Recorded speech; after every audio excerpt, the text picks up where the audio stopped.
우리 함께 말씀 보겠습니다. 오늘 성서정과 27번째 성령을 받고 진리를 따라간 사람들이라는 제목으로 같이 말씀을 나누겠습니다. 오늘은 부활절기 6째 주일입니다. 부활하신 예수님은 40일 동안 제자들에게 나타나셨죠. 그 기간 예수님은 제자들을 찾아서 그들이 부활을 믿을 수 있도록 도와주셨습니다. 또한 예수님은 제자들에게 당신의 양들을 돌보라 라고 하는 사명도 맡기셨죠. 오늘은 부활절기 6째 주일이니까 시간으로 따져보면 예수님은 이미 하늘나라로 올라가셨을 때입니다. 그래서 성서정과 본문을 보면 이제 성령님을 소개하기 시작하는 본문이 나오죠. 그래서 오늘 본문에는 예수님께서 제자들에게 성령님에 대해서 설명해 주시는 부분이 나옵니다. 예수님은 제자들과 마지막 식사 자리에서 나를 사랑하는 사람이라면 나의 교훈을 지킬 것이다 라고 말씀하십니다. 그런데 그 말씀을 하시면서 매우 중요한 한 가지를 짚으십니다. 바로 예수님의 교훈이 사실 자기 것이 아니라 아버지의 것이다 라는 점이에요. 너희가 듣는 이 교훈은 내 것이 아니고 나를 보내신 아버지의 교훈이다. 예수께서 공생의 3년 동안 제자들과 함께 있으면서 가르치신 내용은 바로 예수를 보내신 아버지 하나님의 교훈이다라는 겁니다. 예수님께서 가르치신 내용은 아버지 하나님의 교훈이다. 그런데 여기서 또 중요한 것은 이제 앞으로는 그 아버지의 교훈은 더 이상 예수님 자신을 통해서가 아니라 성령님을 통해서 제자들에게 가르쳐질 것이다 라는 것을 설명하는 겁니다. 그러나 내 아버지께서 나의 이름으로 보내실 진리의 성령이신 보혜사께서 너희에게 모든 것을 가르치시며 내가 너희에게 말한 모든 것을 생각나게 하실 것이다. 성령님이 이제 가르치신다는 거죠. 왜 그럴까요? 예수님은 이제 곧 이 땅을 떠나서 하늘로 승천하실 것이기 때문이죠. 예수님이 가르치시지 않고 이제 성령님이 그 일을 하시는 겁니다. 여기서 우리는 성령 하나님의 구체적인 역할이 무엇인지를 발견합니다. 바로 성령님의 역할은 우리에게 하나님의 말씀을 가르치시는 것이다 라는 겁니다. 성령님은 우리가 성경을 읽을 때 그 말씀의 뜻을 이해할 수 있도록 역사하십니다. 단지 성경에 쓰인 글을 지적인 차원에서 읽는 것을 넘어서서 성경 말씀이 함의하고 있는 영적인 뜻을 깨닫게 해주신다라는 것이죠. 이것을 성령의 조명이다 이렇게 얘기하거든요. 성령의 조명이라고 하는데 성령께서 글로 적힌 말씀에 빛을 비추신다라고 하는 뜻입니다. 성경은 일반 책들과는 달리 특별히 하나님에 관한 지식과 구원의 방법이 기록되어 있는데 성령님은 우리가 이것을 잘 알 수 있도록 말씀의 빛을 비춰주셔서 우리는 성령의 도우심을 받아서 하나님이 어떤 분이신지 알게 되고 하나님이 주신 구원을 얻을 수 있게 되는 것입니다. 그렇다면 우리로 성경을 깨닫도록 돕는 성령님은 어떻게 받을 수 있는 걸까요? 세례를 통해서 받을 수 있습니다. 마가의 다락방에 성령님이 오신 이후 성령님은 이 땅에 와 계시지만 그 성령님을 내 안에 모셔드리는 방법은 바로 세례다라는 것이죠. 이런 사실을 오늘 우리 사도행전을 보면 알 수 있는데요. 우리 성경 이야기를 통해서 먼저 봤듯이 루디아가 나오죠. 그 루디아는 바울을 만나기 전부터 하나님을 섬기는 사람이었습니다. 이렇게 소개하죠. 루디아는 자주색 옷감 장수였으며 하나님을 섬기는 사람이었다. 그런데 하나님을 섬기는 사람이었대요. 그런데 왜 하나님은 바울에게 환상까지 보여주면서 루디아를 만날 수 있도록 하셨고 루디아를 만나서 세례를 주도록 그렇게 하셨을까요? 왜냐하면 성령님은 세례를 통해서 받을 수 있기 때문입니다.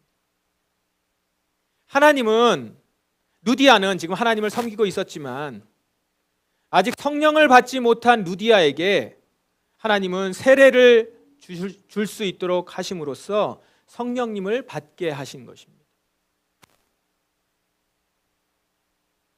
자, 세례를 통해서 성령을 받은 루디아는 어떻게 변합니까? 바울에게 이렇게 얘기하죠. 제가 참으로 주님을 믿는 사람이라고 생각하신다면 이제 저희 집에 오셔서 머물러 주십시오. 이렇게 간청하면서 바울과 일행을 자기 집으로 데리고 가요. 이후에 어떻습니까? 그냥 한번 집에 초대한 게 아니라 거기가 예배 장소가 됩니다. 루디아는 자신의 집을 열어서 교회로 사용하고 유럽의 최초 교회인 빌립보 교회를 세우는데 큰 공헌을 합니다. 이 본문에서 그녀가 세례를 통해서 성령을 받았다라고 하는 명시적인 문장은 없어요. 그렇지만 그의 행동을 보면 우리는 분명 그녀가 세례를 통해서 성령을 받았다는 사실을 알 수 있습니다. 왜냐하면 성령께서 내주하지 않고는 자신의 그 큰 재산을 교회와 복음을 위해 내어놓기는 어렵기 때문이죠. 세례를 통해 성령을 받은 루디아는 이제 더 이상 자신의 부와 재산을 자신의 유익을 위해서 사용하지 않고 하나님 나라를 위해 내어드리게 됩니다. 루디아의 삶은 완전히 바뀌었어요. 진짜 옳은 길, 진리의 길 들어선 것입니다. 이처럼 세례를 통해서 성령을 받은 자는 진리를 따르는 삶을 살아갑니다. 세례를 통해 성령을 받은 자는 진리를 따르는 삶을 살아가요. 26절을 보세요. 성령님을 뭐라고 설명합니까?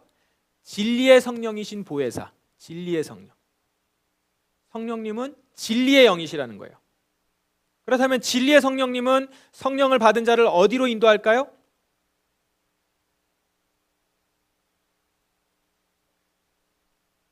당연히 진리로, 진짜 이치로 인도하죠. 세상에는 수많은 이치들이 있습니다. 자연의 이치, 사람의 이치, 인간이 만든 모든 사상과 이념에도 저마다 이치가 있습니다. 민주주의의 이치는 다수결의 원칙이고 자본주의의 이치는 가장 적은 투입으로 가장 큰 결과를 내는 것이죠. 그렇게 수많은 이치들 중에서 진짜 이치가 있는데 그것을 우리는 진리라고 하죠. 진짜 이치, 참된 이치.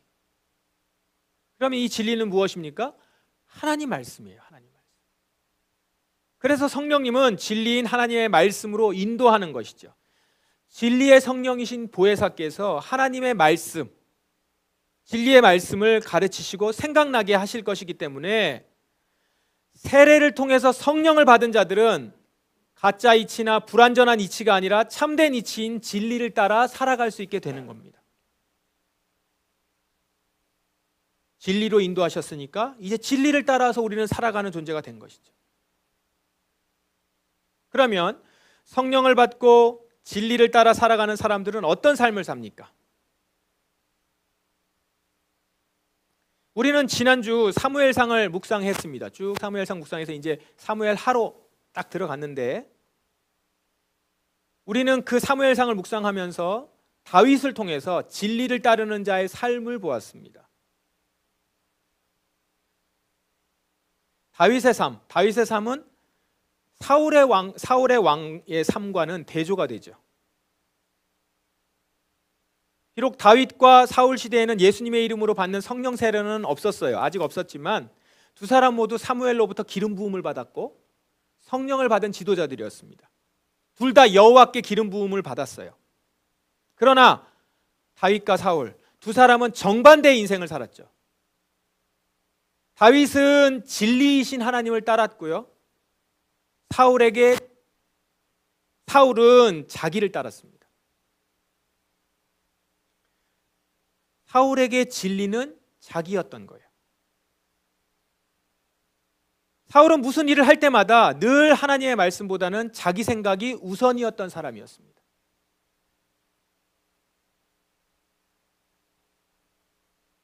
몇 가지 예가 있었지만 그 중에 하나, 사무엘이 자기 생각보다 지금 늦게 온다고 제사장도 아닌 자신이 직접 제사를 집례해버렸단 말이죠. 적진을 진멸하라 주님께서 분명히 명하셨거든요, 사울에게. 그런데 자신의 생각에는 제사 드릴 좋은 가축은 남겨두는 게 더 좋겠다. 혼자 그렇게 스스로 생각해서 그것도 또 다른 꿍꿍이 속이 좀 있었던 거죠. 그래서 가축을 남겨두죠. 분명히 다 진멸하라 말씀하셨는데도 불구하고. 그러니까 언제나 사울에게 진리는 자기 생각, 자기 판단이었어요. 내 생각이 맞는 거죠.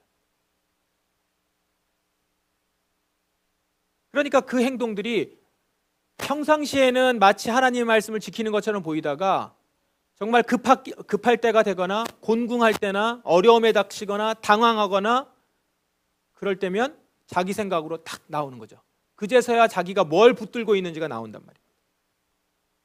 반대로 다윗에게 진리는 하나님 말씀이었어요. 다윗은 사울처럼 허물이 많았던 사람입니다. 다윗은 완벽한 사람이 아니었어요. 죄도 짓고 실수도 하고 약점도 많았던 사람이에요. 하지만 사울과 분명히 근본적으로 다른 한 가지가 있었는데 그게 뭡니까? 하나님이 옳다라고 하는 거예요. 하나님은 진리시다라고 하는 명확한 인식이 있었어요. 그에게 진리는 오직 하나님 한 분뿐이셨고 하나님 뜻만이 자신이 지켜야 할 유일한 가치였던 겁니다. 그래서 사울이 죄 없는 자기를 죽이려고 얼마나 그렇게 죽이려고 했어요. 그럴 때도 다윗은 결코 자기 손으로 사울을 공격하려고 하지 않습니다. 사울을 죽일 기회가 있었죠. 몇 번이나 있었는데도 다윗은 그의 몸에 털끝 하나 건드리지 않습니다. 사울을 죽일 기회가 있었죠.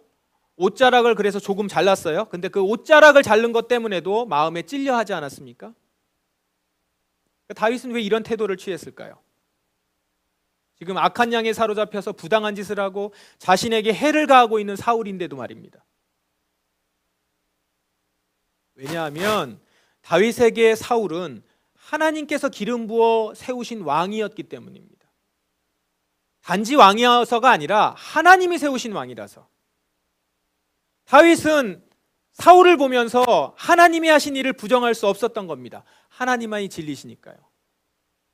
그래서 비록 다윗에게 사울은 부당한 사람이지만, 나 원수 같은 사람이지만 사울은 아직까지 하나님이 세운 왕이기 때문에 자기가 임의로 죽이거나 할 수 없다라는 것이죠. 하나님을 보고 하나님의 말씀이 진리인 것이죠. 그래서 진리를 따라서 결정하고 선택하고 걸어갔던 겁니다. 이것이 다윗과 사울의 큰 차이죠. 이렇게 성령을 받아서 진리를 따라 살아간 사람의 예는 성경에만 있는 게 아닙니다. 우리 지난주에 역사 탐방을 통해서 알게 되었던 많은 선교사님들, 그리고 독립운동가들, 그들의 삶에서도 이런 예들을 볼 수 있죠. 특별히 그 중에서 우리가 인상 깊게 보았던 진리를 따라 사셨던 김구 선생님, 그 삶을 한번 잠시 생각해 봅시다. 김구 선생님은 10대 때는 동학농민운동으로, 20대에는 불교도로, 30대에는 신민에 가담하면서 기독교 복음을 접합니다. 황해도 감옥에서 기독교에 대해서 처음 이야기를 듣고 내적 변화를 경험을 합니다. 그리고 출소 후에 세례를 받습니다. 그리고 그 후로는 평생 기독교 진리를 따라서 기독교인으로서 활동하며 살아간 사람이었어요. 한마디로 성령 안에서 진리를 따라 살아간 사람인 거죠. 백범 김구 선생님의 자서전을 여러분에게 선물로 드렸는데 그걸 지금 재미있다라고 하고 하시면서 읽으시는 분들도 좀 계신데요. 그 한 권을 드렸지만 그 안에 상권 하권으로 있는 거 아세요? 책은 한 권이지만 그 안에 상권 하권이 있어요. 펼쳐보시면 금방 알 수 있는데, 상권은 상권 하권으로 되어 있는데, 상권은 주로 선생님의 그 성장 과정이 기록되어 있고요, 학원은 임시정부에 관련된 일들이 기록되어 있습니다. 그리고 맨 뒷부분에 나의 소원이라는 파트가 있어요. 이 부분은 해방 이후에 귀국하셔서 쓴 글로 우리나라가 이런 나라가 되었으면 좋겠다라고 하는 비전을 담은 글입니다. 그 나의 소원 중에서 이 부분이 매우 인상적이었습니다. 내가 원하는 우리 민족의 사업은 결코 세계를 무력으로 정복하거나 경제력으로 지배하는 것이 아니다. 오직 사랑의 문화, 평화의 문화로 우리 스스로 잘 살고 인류 전체가 의좋게 즐겁게 살도록 하는 일을 하자는 것이다. 이 구절을 보면 선생이 여러 종교와 활동들에 참여하셨지만 그 마음의 중심엔 기독교 진리가 깊이 뿌리 내려 있다는 것을 느낄 수 있습니다. 지배와 굴림이 아니라 섬김, 전쟁이 아니라 사랑과 평화, 이것을 주창하는 그 가치는 예수 그리스도의 복음에서 비롯된 진리이기 때문입니다. 실로 김구 선생님이 꿈꾸는 대한민국은 하나님 나라의 다스림이 미치는 나라였던 것이죠. 이렇게도 말씀을 하세요. 오늘 슬라이드에는 없지만, 나는 우리나라가 남의 것을 빼앗지 않고 제 것마저 빼앗기지 않는 나라가 되기를 원한다. 이 말에도 하나님 나라의 가치가 면면이 흐르죠. 백범 선생님은 하나님 나라 가치를 대한민국의 독립의 하나님 나라의 가치를 가지고 대한민국의 독립에 일생을 바친 것입니다. 하나님 나라 진리를 따라 살아가니까 일본 조선의 침략은 악이었던 거예요. 그렇기 때문에 그 악에 당당히 맞서 싸웠던 겁니다. 결국 김구 선생님은 대한민국의 독립을 위해서 싸운 사람이지만 그 너머에는 하나님 나라의 진리를 따라서 불의에 항거하며 살았던 분이셨다라는 것이죠. 하지만 그 시대에도 진리가 아니라 자기를 위해 살았던 사람들이 많았습니다. 일제의 만행에 침묵하거나 동조하거나 심지어는 앞잡이 노릇을 하면서 살았던 사람들이죠. 나라를 팔아먹는 일에 앞장서고 독립운동가들을 밀고 하고 그러면서 일본이 주는 자귀를 받아서 먹고 그렇게 일제에 붙어서 호의호식하며 자기 안위만을 위해 행동했던 거죠. 그런데 여러분, 사실 이런 친일파들은 일본 자체를 좋아했다기보다는 당시 일본이 힘 있는 나라였기 때문에 그렇게 살았던 겁니다. 힘 있는 나라에 붙어야 자기 안위가 보장이 될 거 아니겠어요? 정말 그걸 믿은 거예요. 그게 자신들이 살 수 있는 길이라는 거죠. 실제 친일파들은 이렇게 생각했다죠. 대부분 조선이 독립될 거라고 생각을 못했다는 겁니다. 계속 일본의 다스림을 받고 살아간다는 거예요. 그렇다면 그들 생각에는 일본 편에 서는 게 현명하죠. 하루라도 빨리. 그것이 그들에게는 옳은 이치였을 겁니다. 그게 안전과 성공을 따르는 길이었을 거예요. 하지만 그들은 진리를 따르는 자들과는 거리가 먼 오로지 자기 안위를 따라 살아가는 자들이었습니다.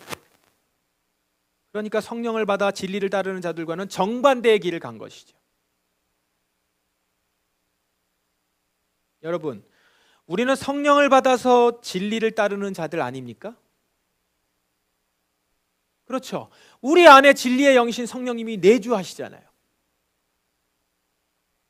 그런 우리는 어떻게 살아야 합니까?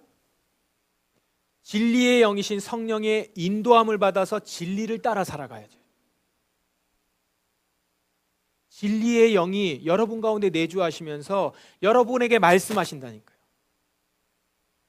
말씀을 볼 때 여러분에게 빛 비춰주셔서 진리를 알게 해주신다니까요.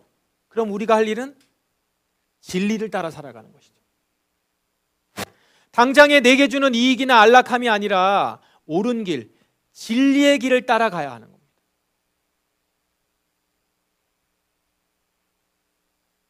이 길을 가는 것이 쉽지는 않지만 우리에게 세상에 없는 놀라운 무기가 있어요. 바로 성경입니다. 우리 안에 계신 진리의 성령님은 성경을 통해서 하나님의 교훈을 오늘도 일깨워 주세요. 그래서 우리로 포기하지 않고 끝까지 진리의 길을 따라가게 하시는 겁니다. 때로는 지치기도 하고 낙심할 때도 있죠. 그때에도 우리는 성경을 통해서 다시 일어날 새로운 힘과 살아나는 능력을 공급받게 되는 겁니다. 여러분, 이 능력을 경험하실 수 있길 바랍니다. 성경을 읽을 때 진리의 성령님이 비춰주시고 깨닫게 해주셔서 다시 일어날 새로운 힘과 능력을 그렇게 공급받기를 바랍니다. 더불어서 주님은 우리에게 세상이 주지 못하는 평안을 주시겠다고 약속하셨죠. 내가 너희에게 평안을 남긴다. 곧 나의 평안을 너에게 준다. 내가 너희에게 주는 평안은 세상이 주는 것과 같지 않다. 너희는 마음에 근심하지도 말고 두려워하지도 마라. 주님이 이 땅에서 그 고통과 십자가의 고난까지도 자신의 평안을 잃지 않으셨었던 그 평안을 남기셨어요. 우리에게. 세상이 줄 수 없는 평안. 성령님이 우리에게 주시는 것은, 그 평안은 세상이 주는 것과 같지 않은 온전한 평안입니다. 진리를 따라가도 때로는 세상이 주는 걱정과 염려, 불안이 엄습해 오잖아요. 이때 우리가 끝까지 진리를 따라 살아갈 수 있는 것은 주님이 우리에게 평안을 주시기 때문이다. 세상이 줄 수 없는 평안. 이 시간 여러분, 부활의 주님이 각 사람에게 이 평안을 주시기를 바랍니다. 여러분에게 평안과 성령의 능력이 임하기를 바랍니다. 말씀을 통해서 여러분들 새 힘을 얻길 바라요. 살아계신 성령님이 여러분에게 그 힘을 주실 것입니다. 진리를 쫓아가는 사람들은 다 이 힘으로 살아갔고 끝까지 그 길을 걸어갔습니다. 이제 여러분이 성령님을 의지하십시오. 성령의 인도하심을 받으십시오.